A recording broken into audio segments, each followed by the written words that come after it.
Edward Jenkins. I am currently the Deputy Chief of the Lake County Sheriff's Department, where I've been serving for just short of 30 years.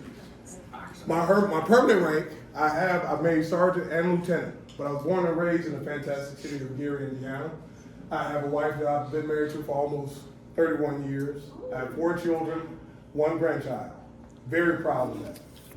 Anytime that I tell people that I am the American dream that came true, I started at the county cutting grass, pushing to push more. In that time, I got hired in the jail, worked in the jail for a couple of years, got hired on the sheriff's department, and then in my time at the sheriff's department, I worked everything from patrol to investigations to CSI. There has not been one part of the sheriff's department I have not worked in. What I like to tell people is, in my time of being at the county, there's not one city or town I have not been a police officer in Lake County. I've been from the lake to the river, from the state line to the county line. Somebody wants to steal that. Somebody's trying to steal my line behind me. But I'm very proud to say that. And in saying that, there have been a lot of serious crimes that I've had the privilege of investigating. In 2003 was the very first homicide investigation I was the lead investigator on, which took place over in New Chicago. December 19th, 2003. This is the reason why I do the job I do. There's a young lady who got killed leaving the currency exchange. During that period of time, I was able to find the 2 suspects who was responsible for killing her. I was able to get them charged. When you see the emotion and you see the peace that you are able to bring families who have suffered a tragedy around the holiday time, and you're able to bring them peace, that's the reason why you do it. So you fast forward 20 years later, I'm doing what every other guy does. I'm sitting at home, I'm watching a football game, I'm scrolling Facebook, and the daughter put on Facebook, she goes, 20 years ago today, my life was tragically altered. But Detective Jenkins came along and brought me justice and peace, and that's the reason why I do the job. The reason why I knew I was never going to be rich doing this job. My father was a police officer. My mother retired from the Gary Community Schools Corporation. I do it because I want to make a difference in people's lives. 20 years ago when I mentored young people, it was never about putting it on a resume. It wasn't about, oh, I want to be sheriff one day. It was about wanting to pour back into young people. So you say, Jenkins, what are your plans for the sheriff's department under your administration? My plans under the sheriff's department is, number one, there's a dying interest as far as law enforcement is concerned. A lot of times when we used to hire back in the day, you'd have 300, 400, 500 people come out for law enforcement. Now we're lucky if we get 50. So my plan is, I want to start an Explorers program. Get young people between the ages of 16 and 19, have them work around the sheriff's department and get that interest back into law enforcement. Right now, we're budgeted for 222 correction officers. We currently sit at 150. Our correction officers are tired. They're overworked. So I'd like to have a sit-down conversation with the prosecutor and say, Mr. Carter, please, if we have a correction officer that is battered physically or by bodily waste, please don't plea bargain that. Let's make our correction officers feel like they're part of the family. They have a very tough job. Secondly, I want to do, as far as when people say, I want to be involved in the community. Well, what does that mean? Well, lately I've learned that a lot of young people have been being bullied in school. And as a result of that, some kids have committed suicide. I'm starting an anti-bullying campaign. So now, if you're a bully, you can anonymously call in this hotline. You'll be hooked to one of our qualified mental health professionals that we currently employ, and they will work with your family, the school, to bring about some sense of justice and quiet for this young man, where he doesn't feel a sense of hopelessness where he wants to commit suicide. Second of all, when you suffer from mental health, if you suffer from mental health, you should not have to deal with the police in a deadly encounter. That should not result in somebody losing their lives because you suffer from mental health. I believe in the Vivitrol program. What is the Vivitrol program? For those of us who suffer from opioid addiction, doesn't necessarily make them criminals.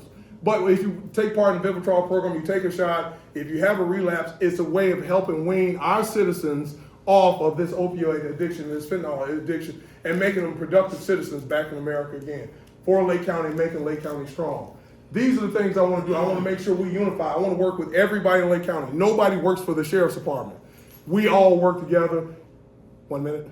We all work together. It's not about somebody working for the sheriff's department. It's not about those that don't lust for power are fit to hold it. I don't have a lust for power. What I'm asking for is your support. Support me as your sheriff. I believe I am the most qualified candidate in this race, and thank you for your time.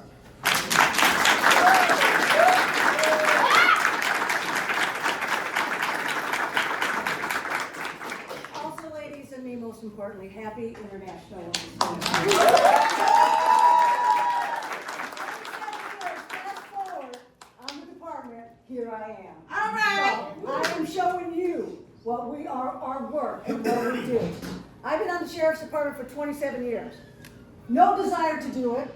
Wanted to be a housewife and a mother. My life did not work out that way. I was asked. To apply.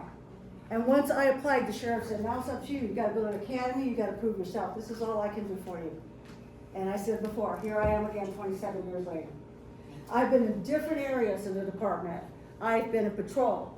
I've been in property management. I've been in radio. I've transported prisoners. I've been in the drug task force. I've been in the special victims unit. I've been truly in every area of the department with the exception of admin, which I'm trying to fix right now. I believe right now on our department, we have a lot of things going on in our department right now. And the things that we have is, we don't start from the top down. I'm down. We're gonna start from the bottom up. There are officers right now who have missed opportunities. You know why? And you know why people don't vote? Because they're buying elections. They're buying candidates. They're pouring money into it, and they are not hiring the people that are qualified. Same thing that goes on in the department. So I am the unicorn, folks, today. I have no one standing behind me. I'm just gonna be real and tell you how, like it is. Because you need to know how it is out there at the Sheriff's Department. I'm out there on the road, boots on, uniform on, in a marked car. I don't get to pick and choose when I want to wear a uniform. I have to wear a uniform every day, and that's what I do. Right now, in the position I'm in the civil unit, on 4th and Broadway in Gary, I handle repletions, I handle evictions, I handle protective orders, and I pull people out from homes that are a threat to the family once they call us to come get them. I stand with 2 other officers. I'm a SWAT team. I clear a house with 2 other officers. And I don't know if it's because I'm the woman or what, but I usually go in first. We deem the house clear. After we deem the house clear, we let folks in, we let them do their thing, and then we call it a day and go on to our next project. This is going on every week. It's replevins, evictions, and everything like that. I'm currently married to Stephen Trajkovic, who is a captain on our department. We've been married 12 years. My first name, Garcia, is from when I was a single mom for 20 years and I raised 4 children by myself. At the time when I got, when I got hired at the Sheriff's Department. It's not been easy being a female and being a minority on the department. It was very difficult for me when I first started. I didn't have anybody like the women have now on the department where men are more accepting to these women. Men are more likely to help them and watch them move on and go on to higher positions. That's what I want to do. I am a leader that makes leaders. I want to see you survive. I am not catty. I am not, I have my attitude. I'm firm, but I'm fair, okay? I'm not a pushover. I am not at all a pushover. I go out there, I get the job done. Regardless of what I'm told to do, if it's what I'm supposed to do within my scope of the job, then I'm going to do it to serve and protect, and I do that every day. With raising my 4 children, I also have a stepson with my husband. Also with the Sheriff's Department, I want to add this. We have so many divisions, we have so many units, we have so many things going on, but at this time right now, what's lacking in our department is management. We have more people here, the people that contribute, the people that vote for the person up there, the people that have been up there and need to move. I have not asked anybody to do anything once I'm the sheriff. Right now I'm worrying about campaigning and getting that position first. So I have not asked anybody to do it. I'm not going to ask anybody to do anything till I get that position. But I do want to let you know this, is that you need to look really hard and listen to all the candidates and pay attention. I'm not scripted. I'm off the cuff. I'm going to tell you how it is, and I'm going to ask you to really be honest with yourselves. And think about us, and think about what you want. And then don't get mad because who's up there. Because I'm not bought. And money can buy everything, money can buy love, but money can't buy me. And I'm going to let you know right now. So I hope everybody really, really looks at all the candidates, and I hope everybody really does their research, and they get the person that they believe in, because you will know it. We're all grown people in here. We know it when we feel it, and go with that. I am number 5, Cinco de Mayo, high five, on the list. And I'll just leave you with this, ladies and gentlemen, what is behind a man? Does anybody know what the answer is? Girl, their butts. Their butts is what's behind a man. We're in front of a man now. We're engineers, we're doctors, we're officers. We are here, we have arrived. So please think about that when you vote on April 5th. May 5th, number 5. Thank you.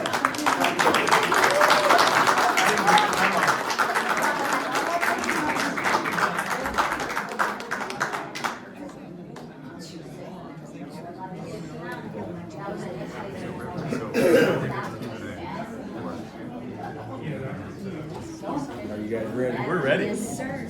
I'm gonna start my clock. Yes. Ladies and gentlemen, first and foremost, thank you first for this room. This room tells us that we have a reason to be excited in this Democratic Party, first and foremost. You need to give yourselves a round of applause.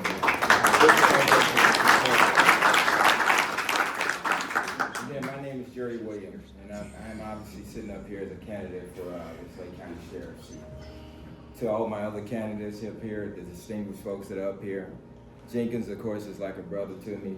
I've watched and been around most of all of them here throughout all of our careers and stuff. So what I'll tell you this in first most is that this is a unique campaign. It's unique in the sense is that we all had a conversation with each other, I think it's fair to say, is that we were gonna do our very best to try and make sure that this campaign was different than others. Different than others where we're gonna try and measure ourselves with all of our mudslinging and the rest of that nonsense. And I hope that you've seen that from all of us as candidates here, especially at least on the Democrat side. I can't speak for the Republicans, because that stuff comes every day, all through the day. But on this side of the table, we do our best to try and make sure we measure our responses and we try and deal with our own facts as we deal with our own platforms. And I think that's what you'll see out of all of us as candidates here today. I've been with the state police now for 32 years. I'm into my 33rd year. My wife and myself and Doris both graduated from Horseman High School, both products of Gary itself. I have 7 kids, 4 boys and 3 girls, 10 grandkids and 4 great-grandkids. And I'm trying to keep count of all of them, and I got 7 granddaughters. Go figure. But real quickly here in this brief couple of minutes here, I won't try and bore you with trying to tell you about all of these different platforms and the things that I hope to bring to the Lake County Sheriff Department with your help, with your vote to get there. But let me just finish telling you a little bit about my journey. I started out as a correction officer with the Lake County Sheriff Department. After leaving the state police, and I've been again, like I said, there for the last 32 years. Like most of us up here, I've done just about every discipline within the state police that matters probably the most. From a patrolman for several years here in Lake County to community oriented policing to task force work, working with the federal agencies, state and local, across the board, and fighting crimes. I worked on a gang task force. I was the lead or OIC for our gang task force for the state police, for all of our state gang units across the state of Indiana in and of itself. Drug investigations, undercover work, and the likes. Eventually I began to get promoted throughout our process, just through my journey. I became a sergeant. I went down to Indianapolis. I worked out of our headquarters area and worked in financing. Why? Because finance is important to the Sheriff's Department. We already know that. And it's going to be important to this next administration that takes over. You know, managing and writing grants, writing contracts, managing those processes to understand what they mean, how they work, and why they're important to a police department in and of itself. I've worked in our human resource section, building and writing I think Brother Jenkins here talked about recruiting. You know, while I worked in recruiting, I worked on managing and writing our structure and our selection process for hiring state troopers, our minority, our black and brown community, etc., and worked in those different areas of our department. I also worked with the Department of Corrections and helped them with some training programs for about 6-7 months before going as a first sergeant into our internal investigation section. Why is that important? Because internal investigations is us trying to police ourselves, which you should expect us to do as a community. Is first and foremost, we don't need other people to have to police us, we should be ready to police ourselves. So making sure that we're doing those things that hold us accountable so that you and the community can expect that transparency and that accountability out of us as an agency. I'll close with this here. As your district commander here, I manage 7 counties. That series took me to headquarters where I worked as a logistics person, managing over $400 million in daily assets. Never misplacing one penny or one asset in that process. I tell you, with continuing to learn about me and why I'm different than the other candidates, I'm going to say, but just why I'm Jerry Williams and the difference it is for me. I ask for your support, I ask for your confidence, I ask for your vote. I won't write a script here for you guys. I'm going to be real to you today as I will be tomorrow. And if elected sheriff, you'll find me doing the same. I'll stay accessible, I'll stay approachable to make sure that whatever our community needs, I'm treating you just like I'm treating my own family. And that's what you want to have. So thank you again.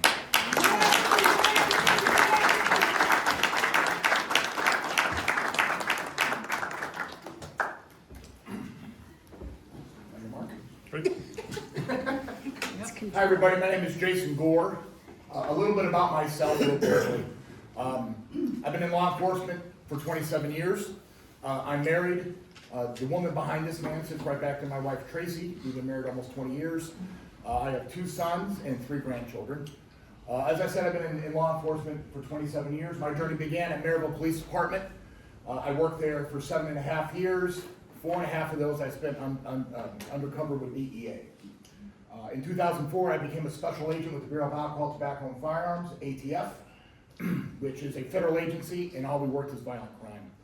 In those years as a field agent, I worked the most significant gang cases that this county has had. We've done 5 RICO investigations in our northern cities, East Chicago, Hammond, and Gary. We saw 40 homicides and locked up over 100 gang members from 5 different gangs. Very significant. In East Chicago alone, we were able to drive down their murder rate to 0 in 2010. It was a great year for that city, and the city has been on the rise ever since. Crime has been low. Working in Gary, Gary is doing great right now. Their violent crime is coming down dramatically, and that's from the good work that has been done, which allowed the local law enforcement to really come out and really make the big impacts in that community.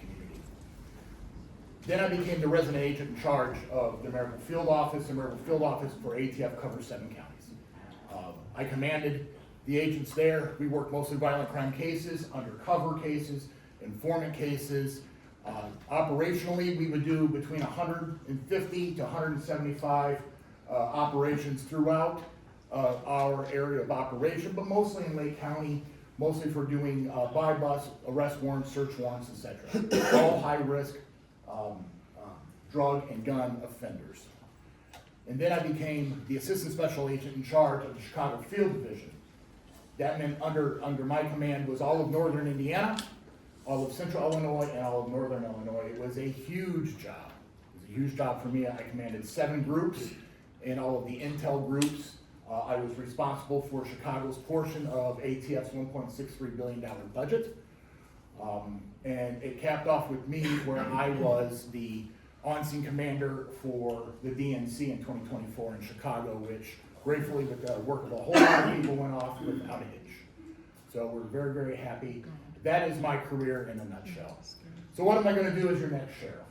So today's police officers are smarter, more well-trained, better equipped, and emotionally higher emotional intelligence than any generation of law enforcement since. But unfortunately, they're being led in these old ways. And it's really driving people away from our occupation. You're seeing police officers move around, and it's really not needed. And my plan is very, very simple, is I'm going to build a world-class organization that is Lake County Sheriff's Department that is going to, 1, restore the public trust of the people that they serve. It's going to be based on serving the men and women of that police department, to include our corrections group. And then we are going to be ready to partner and fight crime. We're going to pivot immediately to an intel-led policing statute meaning that we're not gonna police for statistical outcome, but we're gonna police for impact. And we're gonna do that through criminal intelligence and working with our partners. Anything that I've ever done in my career, as I stand here and I say I've done this, and that, and I has been done in partnership. Rather I was working in partnership with major crimes, or with the county. It was always done in partnership, and it was crucial that we work in partnership, and it's crucial now that we build. Municipalities in this county are gonna be faced with a lot of financial strategy, and what we want is to be able to pool all of our resources together for a common good. As your next sheriff, Hobart will be safer. You guys have a fantastic police department. I have deep inroads into that police department, and I look forward to working with those men and women. There's things that we can do in the immediate to make Lake County safer and to make Hobart safer. And that's what I pledge to you guys today. So thank you for your time.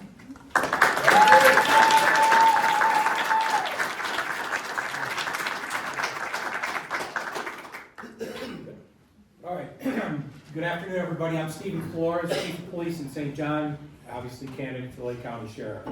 I want to honor all the women. You should be honored every single day, not just one day. So thank you very much. To tell you a little bit about myself, I'm originally from East Chicago, is where I grew up, and we moved to St. John during my middle school years. But my family's originally from there. I come from a law enforcement family. My dad, Gus Flores, was a two-time police chief in the city of East Chicago. My uncle Ralph was there, my cousin Sam, and we had a lot of friends and family that were also on the police department. So I come up from a law enforcement family. It's all I ever wanted to do since the day I was born, was be a police officer. I looked up to my dad, probably one of the best mentors I could ever have. As many people know that he, everyone that talks about him says that he's one of the most honest, faithful persons that you'll ever meet in your life, and that's what brought me up, and that's who I am today, because of what he has taught me and what he's instilled in me.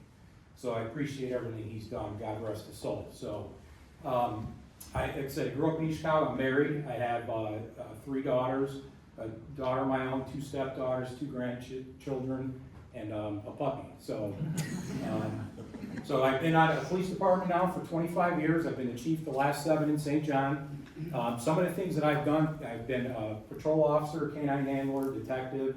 So I worked up through the ranks, went from a corporal to a sergeant to a commander, and in 2020 I became the police chief. So during that time as the police chief, let me back up a little bit. Prior to that, I was also a volunteer firefighter for the Lake Hills Fire Department. I was assistant fire chief, so I kind of wore both hats. And I was a public servant, and that's what I believed in, and that's what I've done. And I did that for 14 years. Also, I worked at the Lake County Juvenile Center as an intensive probation, so I worked with kids that were on probation for a couple of years. So again, that's kind of where I got my feet wet and got into the police department. Like I said, I've been there for 25 years. As a police chief, some of the roles that I have is I am the president of the Northwest Regional SWAT Team, which Hobart Police Department is part of. I'm the vice president for the Indiana Association of Chiefs of Police, which I work with police departments throughout the entire state. I am the president of the District 1 Law Enforcement Council, which is 5 Northwest Indiana counties of law enforcement executives from the local, the county, the state, and federal levels. So we work together in that group. I'm also the president of the South County Crash Reconstruction Team and one of the co-founders of that. Hobart also belongs to that team as well. And the reason I tell you that is because in those roles that I have now, I collaborate with police departments across this entire county and this entire state almost every single day. And the roles that I sit in, the job of the sheriff is to bring everybody together, work with everybody, because we're better together than we are by ourselves, no doubt. Not only through police departments, but through the community as well. So my job now, as currently as the police chief, I do a lot of the functions that the sheriff should be doing on a daily basis. I go downstate every year. I testify on bills when the General Assembly's in session. I'm down there all the time working with legislators, not only to better the quality of life for our law enforcement officers, but for the community as well too. So I go down there all the time working with them, And that's just part of what I do as the vice president of the Chiefs Association. So, to give you an example, there was the talk the other day where they criminalized being homeless. Okay, that's a bill that passed that we fought against. I was down there, fought against that bill. This was just one example. That's not right. Being homeless is not a crime, okay? So I was down there fighting against that, and I guarantee you I'll be down there fighting against that when the session comes next time. So as your next sheriff, mental health is a huge thing I believe in. We have a crisis intervention program that we started in St. John. One of my officers trains other officers, because mental health, most of these people, jail's not the answer for them. So these officers that we train other officers to give them long-term resources instead of short-term.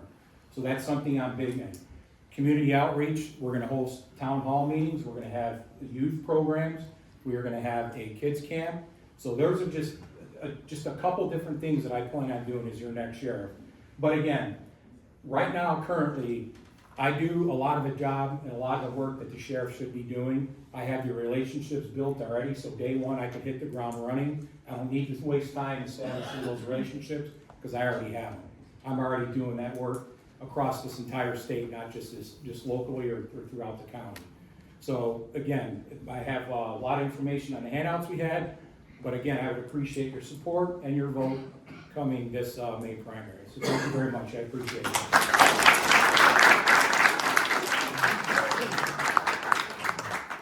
Thank you all for that. We're going to open it up to Q&A right now. We're going to do this old school. We're going to raise our hand one by one. I will call on you for questions.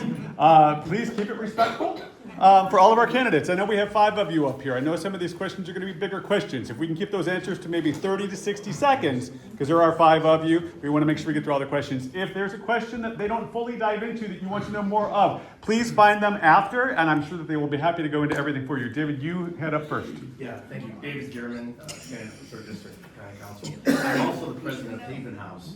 And Stephen, thank you for bringing that up. Thanks.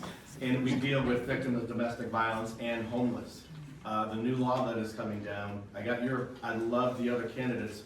You know, being homeless shouldn't be a crime, right? Being down on your luck shouldn't be a crime. I'd like the other 4 candidates to tell us what you plan on and how you're gonna deal with that landmine coming from downstate. Thank you. Well, at this time right now, Gary has expanded their Brothers Keepers, so they're already working on something like that. I don't think anybody on our department is going to harass or bother or arrest a homeless person. The people on our department are more empathetic than that. We have a great department, we have a strong department, and we have a card that has all of the resources on it for Haven House, for St. Jude, and for all the other resources that we need in that event. So, in fear of we're going to arrest homeless people, first of all, how are we going to facilitate that? We have the jail, we have overcrowding already. We're not going to arrest homeless people for that. So, with the bill that's going to pass, yes, that's going to help tremendously. We shouldn't arrest anybody that's down in their luck. But just letting you know that they are expanding, they are growing. We're trying to find facilities, and we're trying to find an answer to this question also.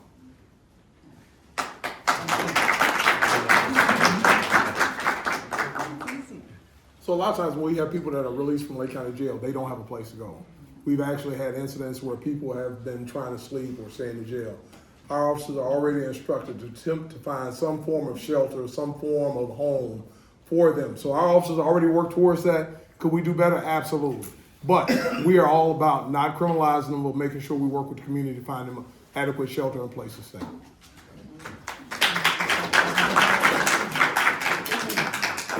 I'll answer it like this.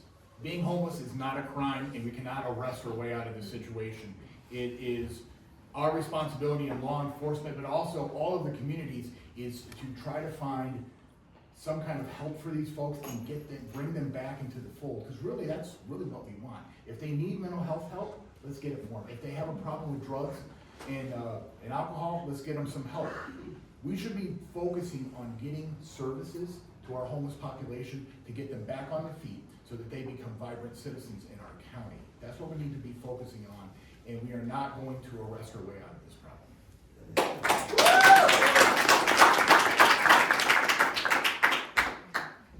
So about this bill because this bill probably came into effect because of, so one of the areas that I'm currently responsible for is our Capitol Police section. And within our Capitol Police section, those officers are the ones that are responsible for all of the state capitol access. When I say access, I mean the War Memorial, the Capitol State House, etc. That's where all of those folks are at. So we fought internally with the state police to try and get our legislators to not go in this direction with this bill. We've been fighting it, to be quite honest with you, for about the last 10 years, even under Superintendent Carter and Governor Hope, and we fought to not have this bill passed in the first place, but unfortunately it's here. One of the things that I tell my officers down there, the Capitol Police officers that deal with the homeless population and folks that are dealing with distress and mental illness issues now, because they deal with them daily. And how that is you treat people with dignity and humanely. When you approach these individuals, you try and find resources for them, which is why one of those steps in that bill is that there's no first-time arrest in these processes. The bill clearly states that in your first approach to anyone that is suffering from this situation, homelessness, whatever the case is that your job and your responsibility as a police officer is to render some type of resources for them. You are responsible to find resources for those individuals and yourself.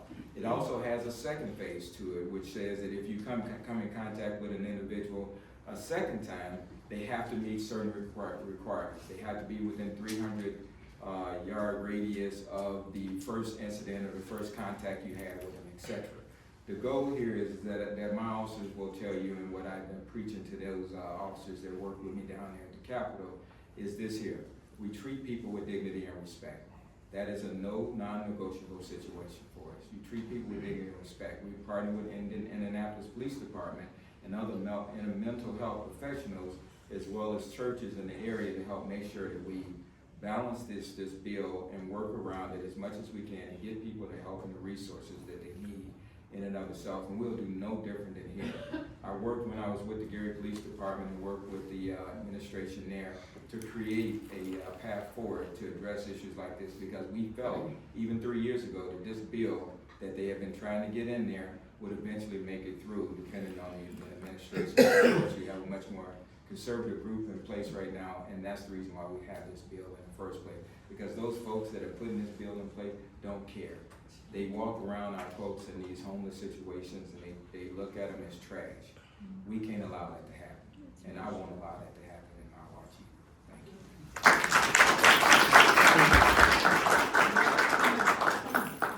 Can I go? I just, I'm sorry. Please do. Go ahead. Oh, me, okay. Confused. Did you want me to answer that, or are you good, Dave, or do you want me to expound on it anymore? If you have extra, absolutely. Please. Yeah, I didn't. Okay, go ahead. No, I can't. A lot of it we already touched on. So again, this bill is Senate Bill 285. Yes. So again, we're gonna try next year, the Chiefs Association, it was close. I mean, it wasn't, there was a lot of pushback on it in the House and the Senate. So it was a close vote. So the Chiefs Association is gonna do what we can to try to go back down there in January to fix this issue. One of the biggest things, obviously working with the Sheriff's Association, is the jails are crowded enough.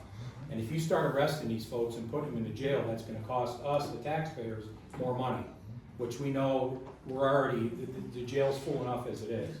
So there's other avenues that we're gonna have.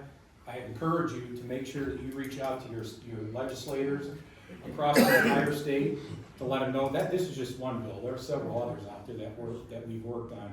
But this one in particular, I think that'll help out a lot with the jail. So again, contact your legislators, give them as much pushback as you can. The summer committees will start happening here in the next couple months. And then towards the end of the year, they'll be really getting geared up for a session next year. So yeah, that's it.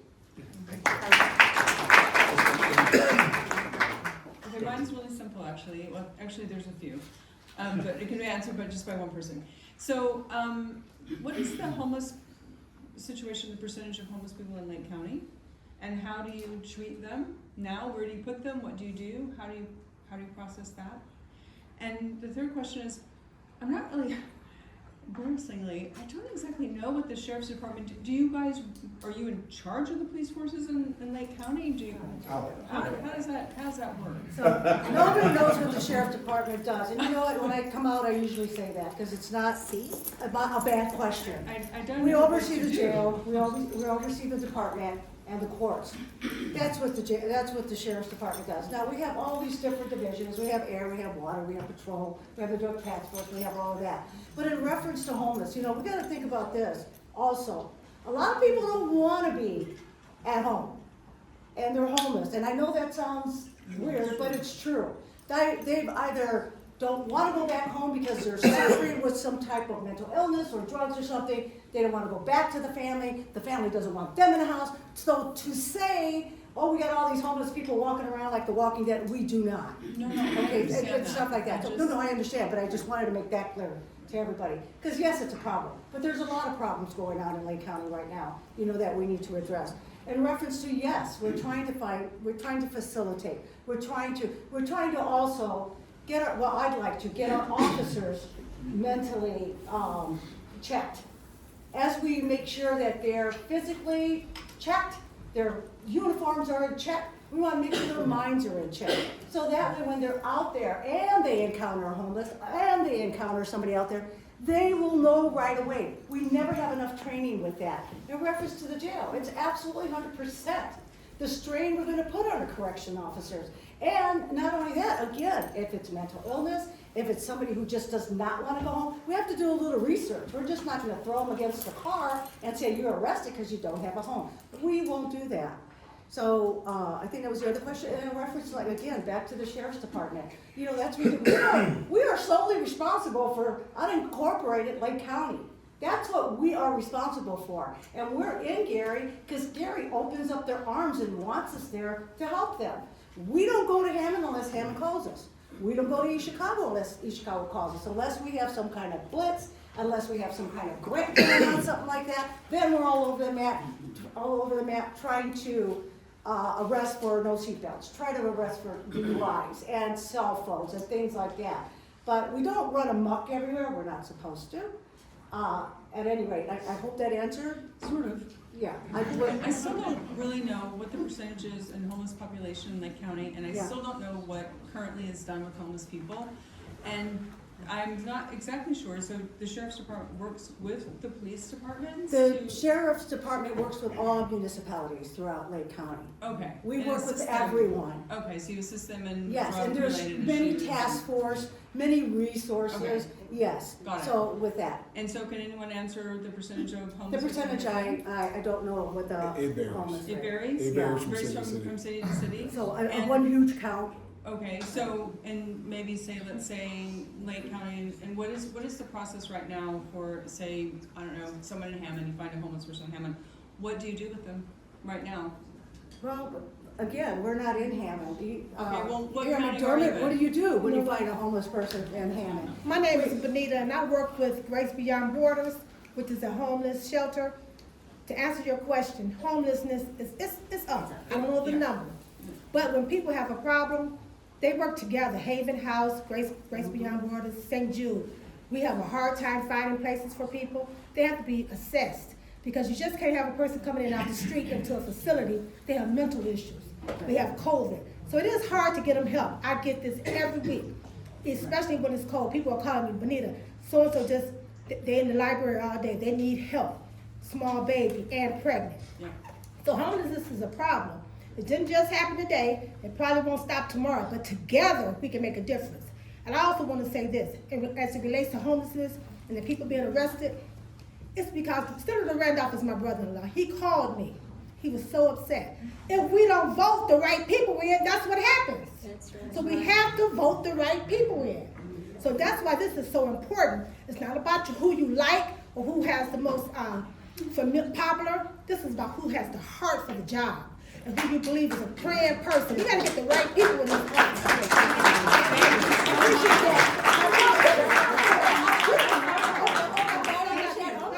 Sit me down. I'm not telling Thank you you. so much. Yes, you're welcome. We had Renee first? Okay. We have Renee first, I'll have you come next. Renee? Hey, everybody, I'm Renee Manley, I'm a Hobart resident. I have a question regarding the jail, because all of you mentioned that kind of administrative role that the sheriff played, right? So, Lake County has previously had to issue bonds related to jail and law enforcement liabilities, meaning that taxpayers, us, all of us, end up paying for misconduct or poor jail conditions for many years. As sheriff, you are effectively a steward of public resources. What policies would you implement to reduce the legal and financial risks that lead to these costs so that Lake County isn't financing these types of situations through long-term debt and into the future? Because it's a lot. Well, that's part of what the Vivitrol program is about. Part of the Vivitrol program is to lower the incarceration numbers. Like right now, we're What's Vivitrol? busting at the seams as far as our inmates in the jail. The Vivitrol program is to help get those inmates released who have opioid addictions. As long as you maintain, if you have a felony, let's say you've been charged with a felony, as long as you maintain following up with the program as far as Vivitrol, you can get misdemeanor treatment on the other So side. this to comes get like you a back on drug the street. treatment program? Correct. Okay. It's to help get you off of the opioid or fentanyl addiction. That's what the whole problem is. Secondly, we need to have our jail updated. The new sheriff needs to work hand in hand with the commissioners to make the upgrades and the necessary upgrades as far as the building is concerned, to make sure that everybody, not only staff, but inmates are housed safely. There's some things that need to be changed and updated. That is a fact. That's how we keep the lawsuits and the bonds and all that, and make sure the taxpayers are taken care of by working with the commissioners and making sure we get those that can be released out safely and back into society and be productive citizens. If I can,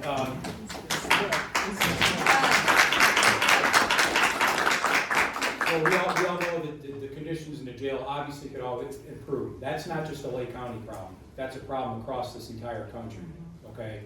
So it's not specific to our jail, and that's something we need to work with our state legislators, our local leaders, to improve those conditions, no doubt about it.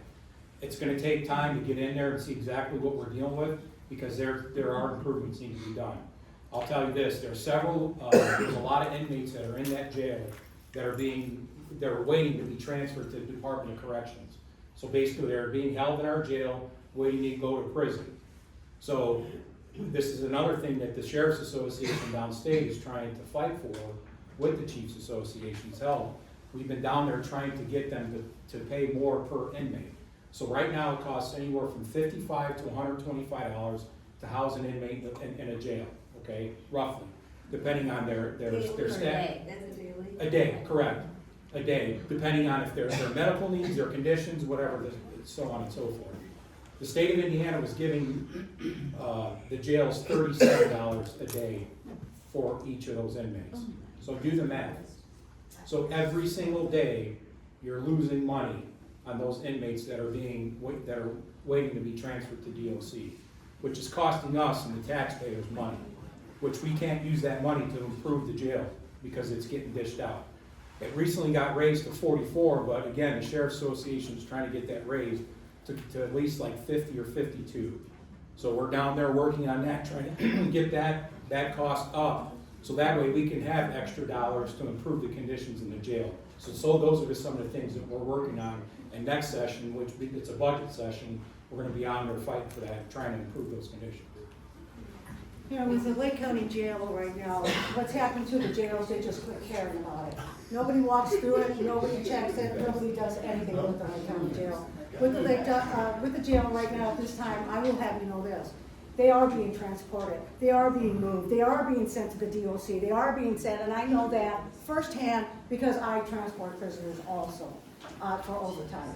So in reference to that, yes, our jail does need some updating. It does need a lot, but our jail is not in peril right now. If the time had been taken out to take a walk through the jail, to talk to the officers and to see what is going on in our jail, right now we would not be going through what we are with our jail. Because right now, bottom line is, we need somebody who cares. We need somebody who cares, who's gonna take the time to talk to the correction officers, to talk to the officers, and take an inventory and an audit of that and of the jail, and find out where that money's moving, and quit trying to ask people for money when we got the money right here, and it's not going in the right direction where it needs to be going. And Ms. Arnold, I apologize, I was not trying to be rude to you. You're Thank good for you. this, good for this. All right, so when you look at the jail, our jail is in peril. It's a mess. And it's gonna cost us money. It's cost us money in the past, and it's gonna cost us money in the future in lawsuits. It just flat out. So we have to look at this in two ways. First of all, what we have, and it was brought up, we don't have enough correctional officers. So what does that mean? That means that correctional officers are in there, they're doing multiple jobs, they're working a lot of overtime, and they're tired, they're fatigued, and they're just frankly not performing at their optimal level because they're overworked. So the first thing we need to do, and the first thing I'm gonna do in my first 100 days, is we're gonna try to put 25 new correctional officers into that jail. We have to boost those numbers up a little bit. Secondly, to the existing staff that is there, we wanna let them know that they are professionals in what they do. They are professional correctional officers and a vital part of the criminal justice system here in Lake County. Third, there's a lot of internal problems inside of the jail in regard to infrastructure. Door pops are not working, cameras not working, intercoms are not working. This is, I'm sorry, don't, please, that's not true. well, according to the Correctional Officers Union, That's, no. so, these are the problems that are existing in the jail that puts everybody in danger.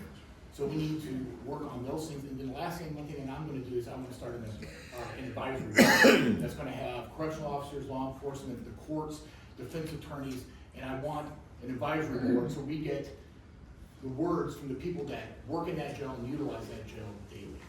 That's one side of it. And then overcrowding. The jail is overcrowding. Overcrowding in the jail is at 80%. We are well beyond that 80% at this point. So we need to do better. We need to work with the courts. A lot of these level 6 felonies that that we have in our courts is the backlog. We have a lot of non-violent offenders sitting in there. We have a lot of people that have problems with drugs that are sitting in there. We need to get these people out on home monitoring. One problem with the law is when the state did the home monitoring, they gave leeway to law enforcement and to the company that does the home monitoring, but not to the judges. So if a judge puts you on home monitoring, under the law, they are currently could be held liable if that person acted out. So a lot of judges are not utilizing that option. So there are, it's a very complex problem. There's no binary answers, but I will tell you, what you just heard from me is what my plan is for the jail.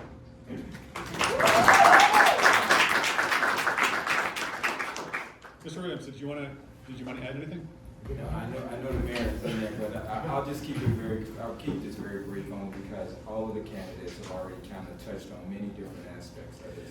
But the easiest response is really the hardest, is that this is a very complex process. And it'll take an inside and outside approach.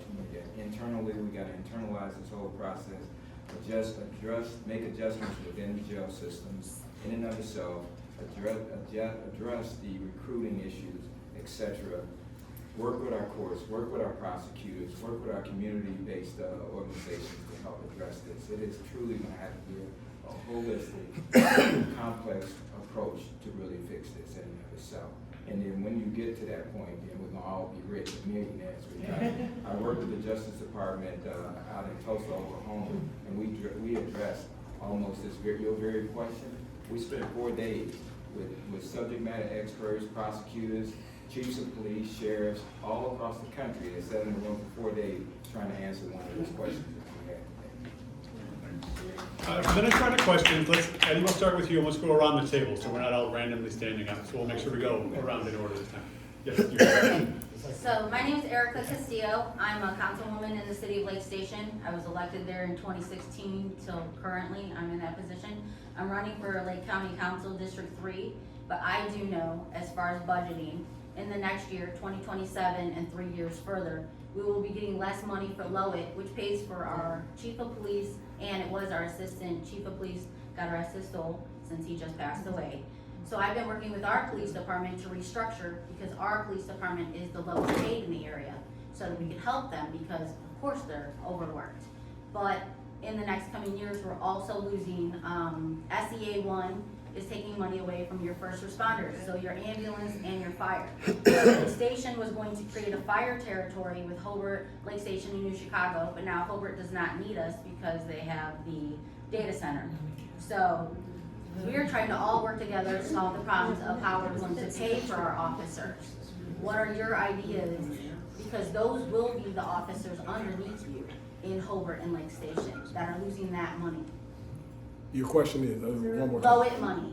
We're losing that. That's a form of waiting for, paying for the officers. So how are we dealing with less money is what you're saying?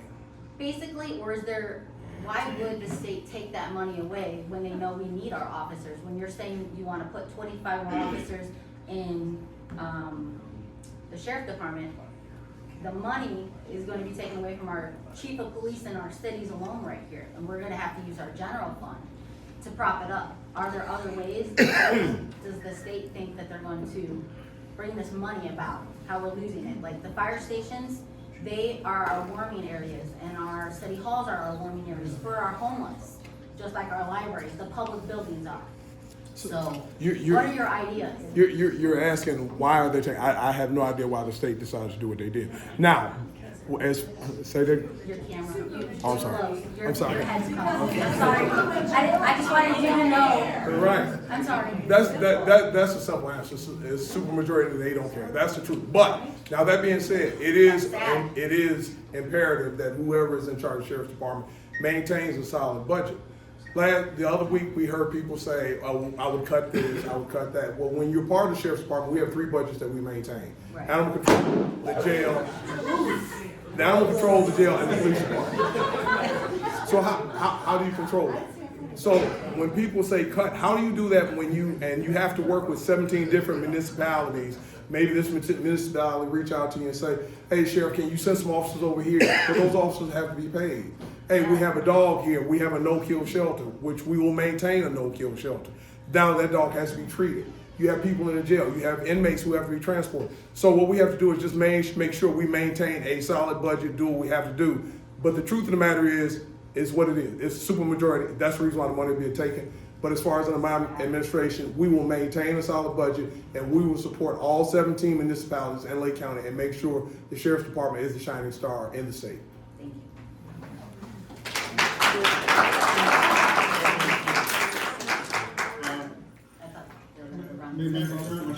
I thought you were gonna go around the table with the Oh, answers. do we have other answers around the table there? By all means, please. Oh, go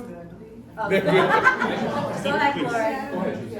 Please. You know, it's a very complex problem, right? And no sheriff across this state has any hand in what they're gonna go do down in Indianapolis. And it's a very unpopular bill all across the state. These and ours both hate it because all municipalities are really taking it on the chin. My view of this is budgetarily, we have to first make sure that the sheriff's department is doing their core mission. We have to make sure that we know that we are funding the jail, that we are funding patrol, that we are supporting the courts and the things that we have to do. Those are our core missions.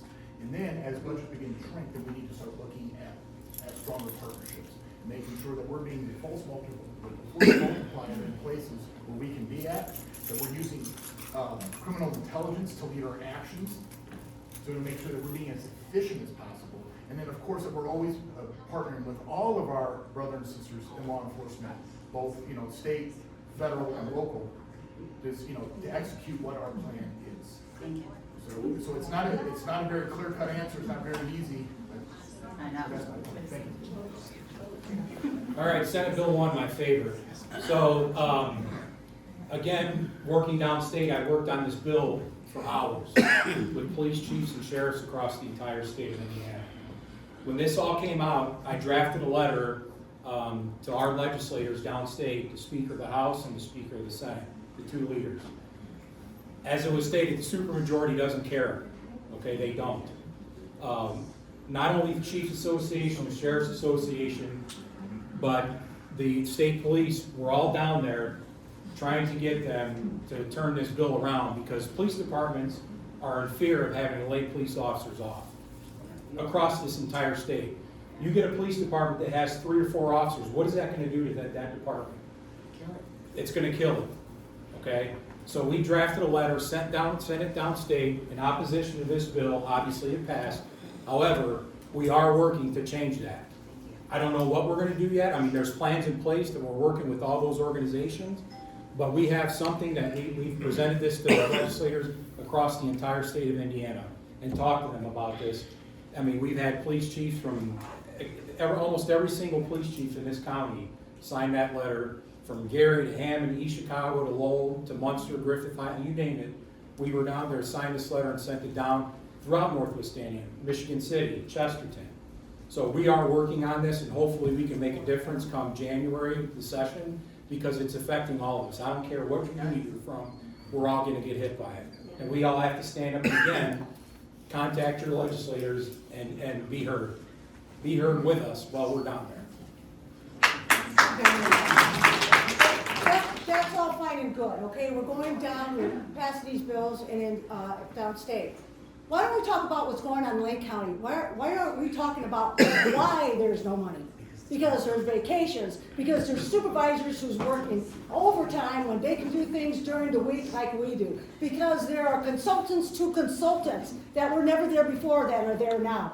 That's why we're having problems with money. It's not something that just happened. Come on, people. I know we have to talk about stuff downstate, but let's talk about what's going on in the department, the wasteful spending. Let's think about that. Let's work on that. Let's worry about that. And let's get somebody who is not going to take care of somebody because they elected me or put me in office, or they think that they're going to get this position where they're a higher position and they're going to work so much overtime that it's ridiculous what it's doing to our department. So there's overtime, there's unnecessary spending, positions we never had that they created now, that people are making money out of. Why don't we talk about that? Let's talk about Lake County. Let's talk about the Sheriff's Department. Let's talk about why we don't have money. That's the truth, folks.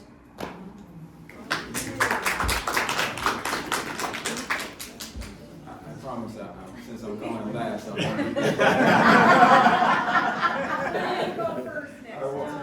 won't be redundant, I promise. But listen, Senate Bill 1, to everybody's conversation, affects us all across the state. It affects everybody. Everybody, as the chief said as well, we fought to try and make sure that this bill didn't take effect in the structure in the way that it is. But it is here because it affects everybody, and it affects recruiting, all of these things that we're struggling with, not only here in Indiana and Henry County, but all across this country. We're already struggling with things that already affect us to get qualified candidates into our processes throughout the police ramp. We got to fix this bill. And everybody, contact your legislators. To the chief's point, contact your legislators. Just like you guys got in front of these folks for their redistricting, you can make an impact on these types of bills to make sure that these are reversed and changed. Mayor, can I- Raising my hand since the beginning. Mayor, are you okay? Do this first. Thank you. What I want to ask, because we have a lot of tumultuous stuff going on across our country in the last year and the last few months. One of the crucial things, especially with the war and things going on right now, I hear a lot of great things about the day-to-day and normal things that you have to deal with. What I'm concerned with right now too is what about the unexpected things like domestic international terrorism? Things like happened around the country like Minnesota, ICE coming in and taking over the community. What do you think that you can do for the unexpected moments like these that can come about? Currently on the Sheriff's Department, we have a critical incident team that remains on call. So anytime any kind of major incident occurs, these officers know they're on call and they're apt to be called out. They're trained in different aspects of how to deal with crowd control, riots, stuff like that. But also making sure that we partner with fire departments and paramedics and making sure that the Sheriff's Department is not ready, not have to get ready, but remains ready to respond in case the citizens of Lake County request us or need us at a moment's notice. Jerry's next. Come on, Jerry.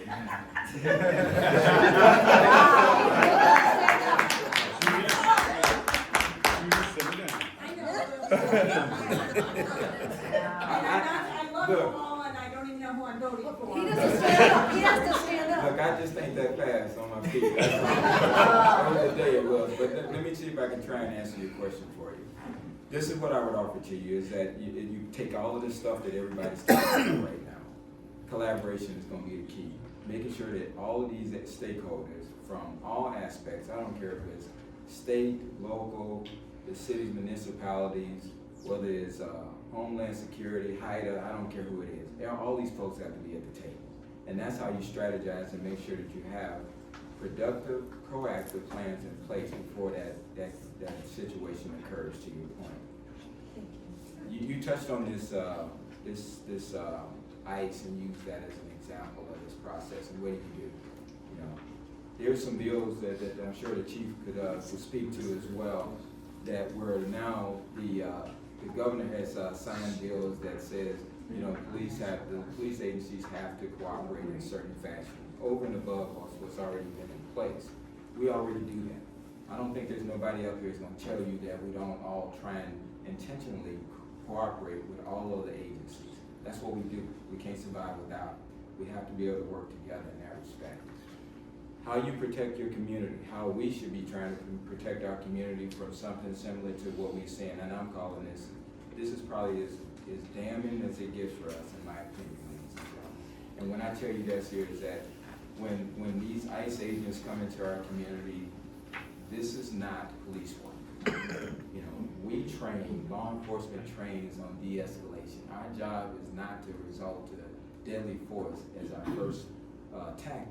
That's insane.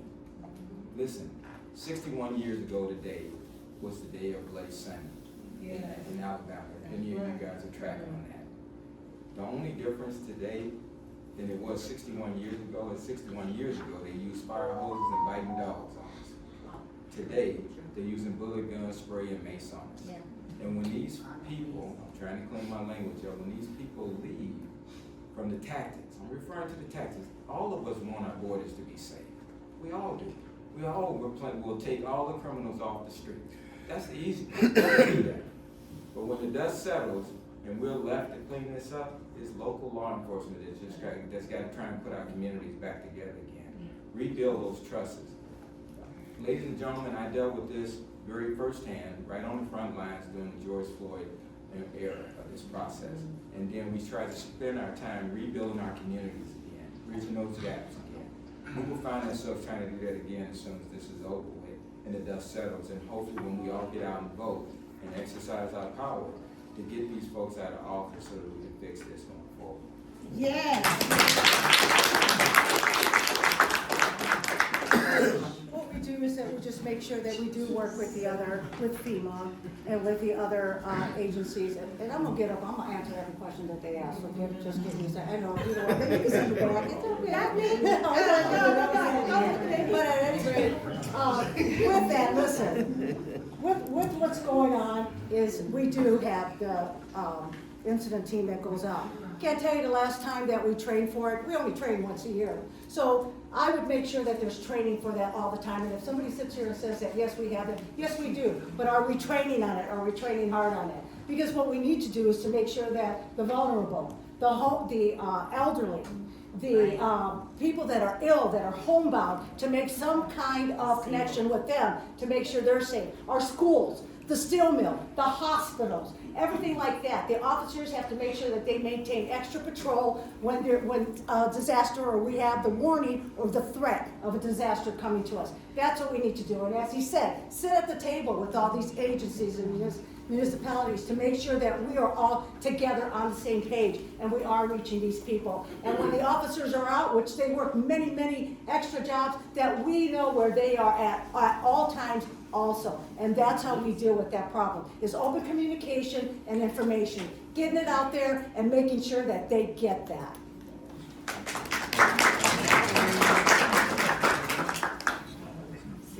If you look at just to answer the question, man. So any national emergency, I mean, whether it be, terrorism, school shooter, some kind of mass event. So there is a proactive and a reactive side to it. So having the reactive capabilities, working with your fire, EMS, having a disaster plan is crucial, and that is your reactive side. But on law enforcement, we need to focus on the proactive side. Here's the thing about school shooters and a lot of homegrown terrorism.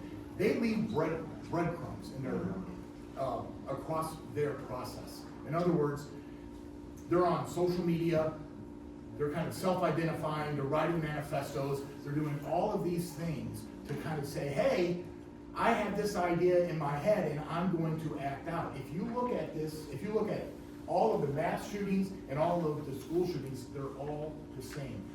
I say that to say this, is that building a strong intel apparatus that can communicate amongst all of law enforcement to include our federal partners, who's going to probably learn about this first, that also communicates with all of our civic groups.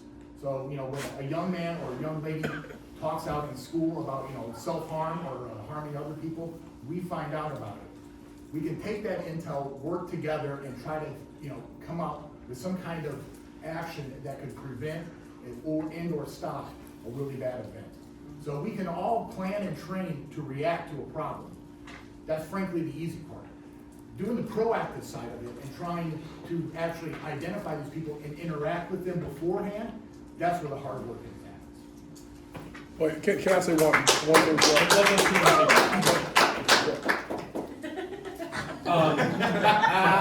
So the biggest thing in a situation like this is keeping the community informed. If natural disasters or whatever that are happening, communication between public agencies and the people is imperative. In St. John and the Tri-Town area, we train on a monthly basis, basically, we meet on a monthly basis between our schools, police, and fire.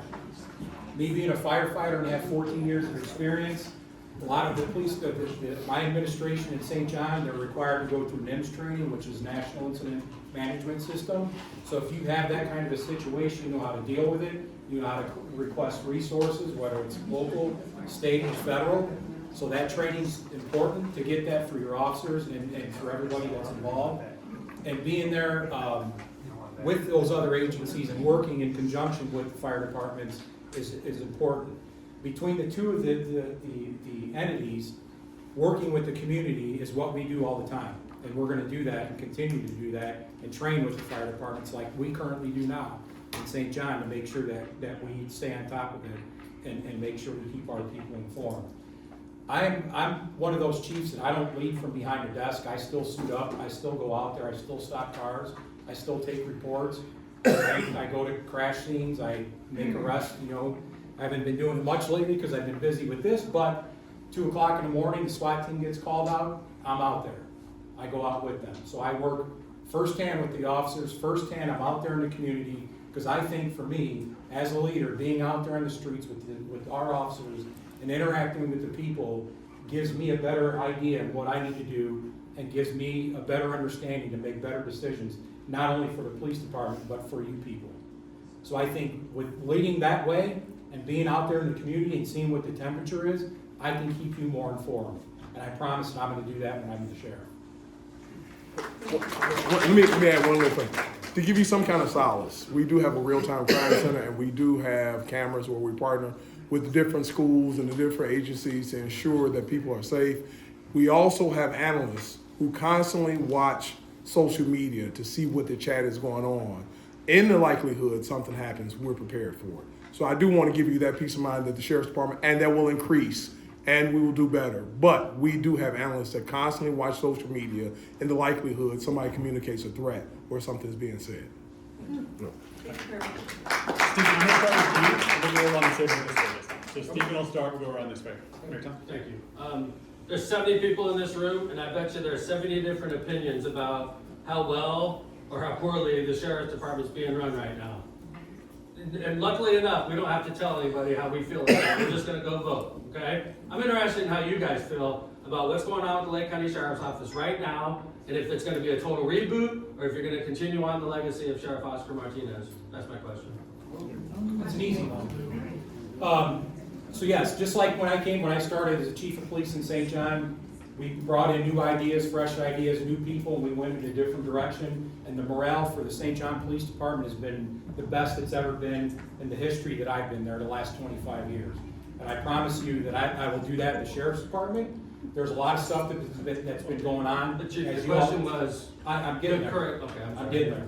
There's a lot of stuff that's been going on with the current administration and the current sheriff. I can't speak on what happened and what he's done and what that situation is. I don't know. I don't see those numbers. I don't work there to be able to watch them. What I can tell you is like I told you before, my father was one of the most honest people you ever met in your life, okay? And people will tell you that knows him, that knows me. That is what you're gonna get with me as your next sheriff.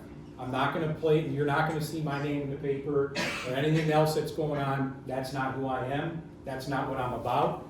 Whatever's happening in the sheriff's department now, I can tell you that's whatever happens. That's not my situation. It doesn't look good. Obviously, we all know that. It doesn't. It's clear as day. Nobody has to point that out. We know that. Okay, it's a fact. But I'm telling you right now, this guy right here is not gonna have that problem. This guy is gonna treat your money like it's your own, and it needs to be. I'm responsible for a budget now. Yeah, obviously, the sheriff's department's on a much grander scale, but there's still policies and procedures and laws and rules that I have to follow to manage that budget, and it's gonna be no different when I go to the sheriff's department and when I'm your next sheriff. I have to follow the rules, and I do it now. I work with the State Board of Accounts, the DLGF, which is Department of Local Government and Finance. We do that every year in St. John. Not one penny since I've been the police chief the last 7 years, and I'm the second longest serving police chief in Lake County, has ever come up missing, misspent, any questions, because we manage our budget properly and by the law, and that's what you're gonna get with me. I promise you that. What's your budget? What's your budget? Like 4.7 million. 4.7 million? Yes. Again, it's much smaller scale, the sheriff's department, but it's still, you still have to run it, you know, under the rules. So the dirty little secret here that we're all talking about would be the State Board of Accounts report that came out. And it has kind of set ablaze to what, to the Lake County Sheriff's Department. First of all, I want to distinguish just a couple of things. One, there are the vast majority of people that are working there are great, hardworking, dedicated people. They are. They go out every day, risk their lives, and do their job, and they follow the rules. What we're talking about is that little slice, that 30% at the very top. All right, they're not following the rules, and it's really set ablaze, and it really looks bad. And if anybody who doesn't know, I would invite you guys to go to the State Board of Accounts website and read the report in its entirety. So to answer your question, sir, this is what I'm going to do. We're going to lop the head off the snake, and we are going to bring in people internally. We're going to do a merit-based promotion process. So we're going to try to put the best people in those jobs and put them in those seats. We're going to give them a mission that they can follow. And if they can't follow it, or if they want to break the rules, they're going to be out. As your next sheriff, I will follow all the rules and regulations. I will follow the law. I will set the example. And anybody underneath me will do the same. And if they don't, they will be out. I have a plan to resurrect and change the commissary process. It falls in line with the Indiana Sheriff's Association. I'm going to hire a comptroller who's going to manage the money. They're going to be the person that they're going to be the subject matter expert, and they're going to work hand in hand with the State Board of Accounts to make sure that any expenditure or money or ideas that we have for that money is correct and legal. And if it's not, I am not going to change. So if my comptroller says, Sheriff, you can't do it, you can't do it. And that's how we're going to handle it. But to answer your question is that we're going to bring true accountability and transparency to the Sheriff's Department. We're going to make changes in line, and we're going to rebuild the public trust within the Sheriff's Department. And also, we're going to make sure that the men and women work there are represented fairly, because they're the ones that have to go out into the public every day wearing the sheriff's badge whenever their bosses mess up. And I want to make sure that they will never, ever have to do that under my time there. So thank you.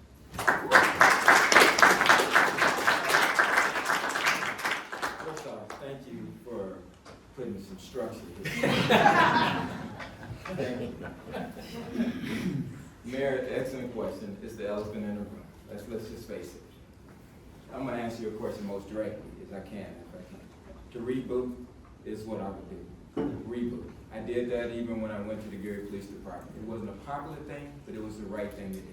You have to get it at ground zero, start over, restructure that process, put some organization to it, put some transparency to it, put some accountability to it. And I can tell you right now, because I just dealt with this here at the Gary Police Department, this wasn't about targeting any officers. This wasn't about targeting any administration or any previous administration. I had a responsibility to go in there temporarily as the interim police chief. And my goal was to make sure that I did a complete zero in that process, to make sure that I brought up people and elevated people that had the capacity and the will to want to do right by other people and by other people's resources.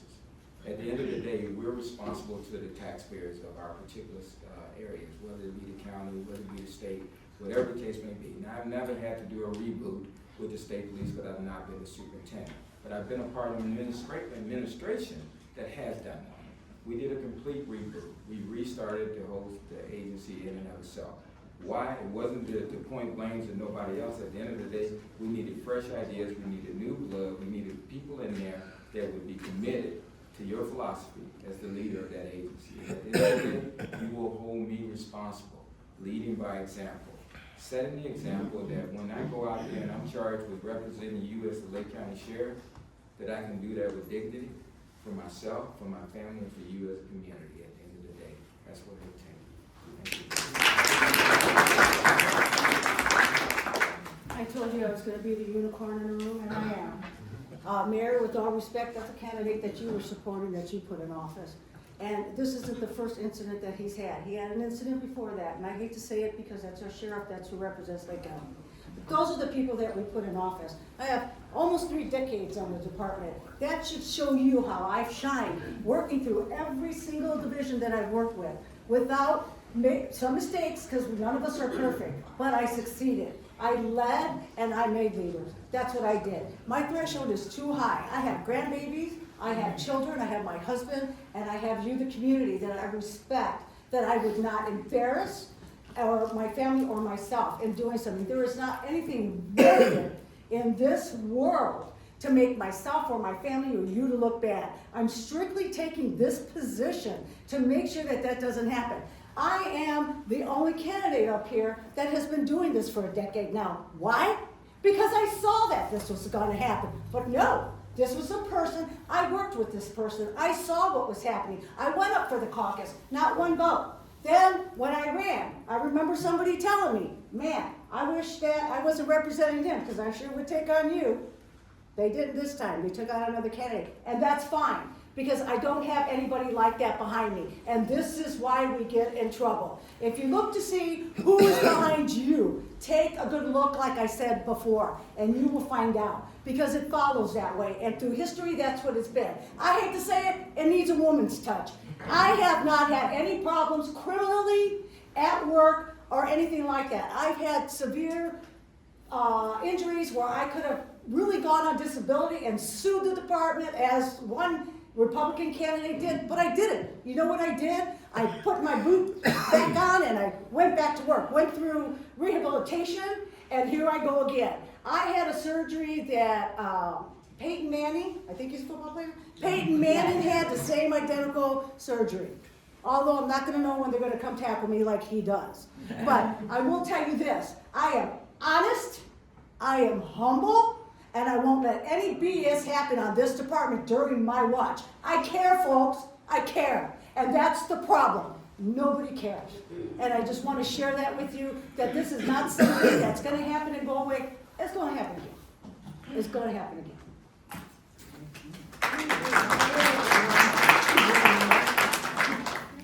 I think there's a big misnomer. A lot of people think that the sheriff's department is just a wild, wild west, and there's criminal activity all rampant through the sheriff's department. That's not the case at all. Under Sheriff Martinez's watch, there's been a lot of good things been accomplished. The equipment has been upgraded, a lot of technology, excuse me for my voice.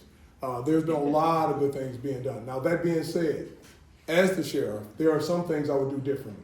Sheriff Martinez never worked in the jail. I'm not slighting him for that. The jail will be a focus of mine. I make sure that the correction officers know they're part of the family. Second of all, obviously the commissary thing is an issue. There needs to be a different structure. There needs to be a different checks and balances placed around the commissary fund. That's a fact. as your sheriff, these are the things I would focus on. But let me assure you that the current sheriff's department is doing the best it can for the citizens of Lake County. We're doing the best we can to make sure you're safe. We've brought a lot of technology.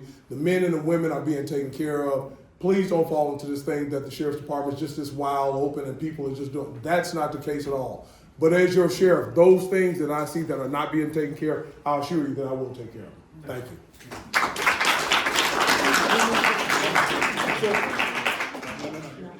So we're at our 3:30 mark. I appreciate everybody coming out. I know that there were questions that did not get answered. You had your hand up for a long time. I'm gonna let you ask your last question. This will be our last one around. Jason, I would love for you to go first, and we'll go around this way. After that, we're gonna do our drawings for our $50 raffle.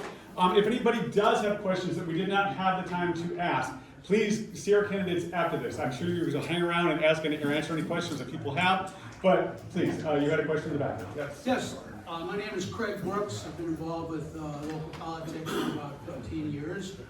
I'm sat in many caucus at Lake County for different occasions.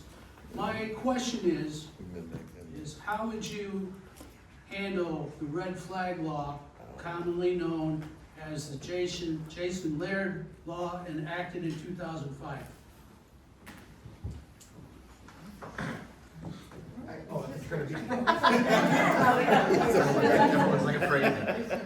Yeah, so listen, red flag laws are highly, they're scrutinized, right? But they're necessary. So I'm an ATF agent. Everybody knows that. There are no federal red flag laws. They all come through the state. And state red flag laws have a certain process in which has to be followed. So in other words, if you find somebody that is a threat to themselves or somebody else, you go in and you go through the legal process of taking their firearms. But then they have to have a hearing within days afterwards. That ensures and protects their Second Amendment rights. So to answer your question just very, very shortly, is we are going to adhere to the state law on red flag and make sure that we are protecting the public and protecting the individual's Second Amendment rights.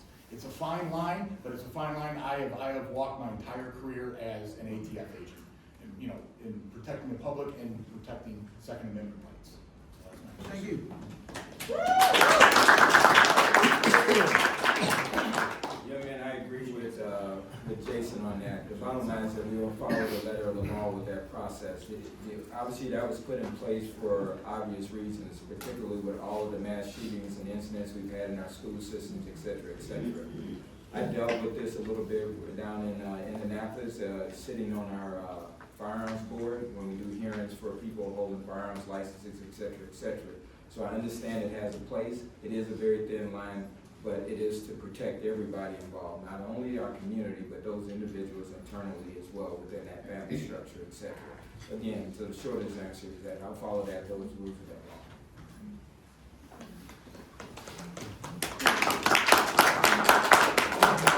It's pretty much there's not much to that except that I dealt with firearms while I worked in property management. And what we did was when they took the weapons from the traffic stops or however we gained access on the weapons, I had them tested with IDIS, and also they were sent to E-Trace with the weapons. What I also did was I took that one extra effort and I walked my fanny down to the courts and I made sure with the judge that it was okay to release this weapon back. And in some cases it was not. But then we had people also that worked on the department that said, hey, that's my buddy, I know him, we can give him his gun back. Nope, that's not the way it works. So we can also take special precautions like that at work and making sure that when these weapons are released back to the owner, that we make that extra effort with the judges to make sure that we can release it, because sometimes they've not lifted that hold yet. Thank you.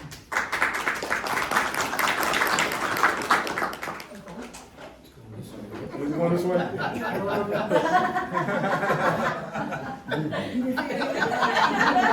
So as far as the In the camera, mini stuff. first it was back there, now it's up here. It's all Jerry's fault. He was trying to get Jerry back there. No, but once again, to everybody's saying the same thing as far as the red flag. That actually happens at the sheriff's department quite a bit.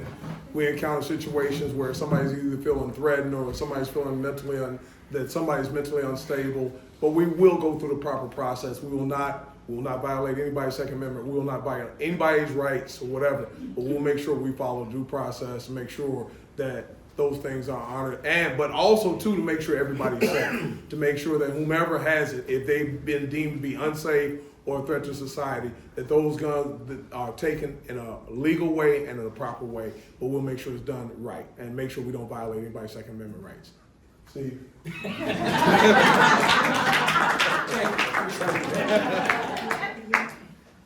First of all, let me say, I mean, I'll get to your question here in a second, but I just want to thank them because this entire process, we started this, the respect we have for each other. Somebody said, why are you guys getting along? It's like, that's who we are. We've known each other a long time. And hopefully it stays that way, and we should be proud of what we've done. So thank you.